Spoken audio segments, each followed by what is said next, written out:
আমরা অযথা সোনামণিদেরকে কঠিন করে ড্রয়িং শেখাই। এখানে দেখতে পাচ্ছেন ওয়াই, ওয়াই লেটার থেকে দেখুন এভাবে করে একটা দাগ দিতে হবে একটু ভাঁজ করে। এখান থেকে আমরা একটা ফুল আঁকবো।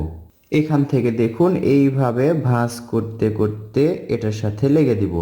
আবার দেখুন এখান থেকে এভাবে ভাঁজ করতে করতে এটার সাথে লেগে দিব।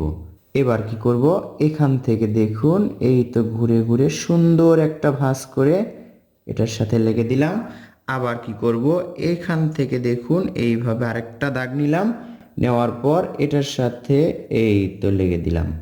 দেখতে কিন্তু প্রজাপতির শেপ হলো। এরপর দেখুন এখানে একটা দাগ দিলাম, দাগটা ডাবল করে নিচের দিকে নিয়ে আসলাম।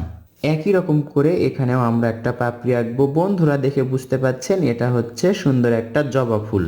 এভাবে আপনারা কৌশলে ফুল আঁকবেন। দেখুন এখান থেকে এই তো দেখুন এখানে বোটাটা কিভাবে আঁকতে হয়।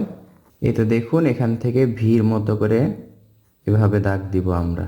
মাথায় আমরা গোল গোল দাগ দিলাম। এরপর দেখুন এভাবে একটা দাগ দিলাম। এই দাগ থেকে এভাবে করে আমরা একটি পাতা আঁকবো। এখন এর মাঝে এভাবে করে একটু একটু করে দাগ দিলেও হবে, অথবা আপনি রং করে এই দাগটা দিতে পারেন। তো বন্ধুরা দেখুন অল্প সময়ে কৌশলে 1 মিনিটের মধ্যে একটা সুন্দর একটা ফুল আঁকলাম, জবা ফুল। কেমন লাগলো কমেন্ট করে জানিয়ে দিন।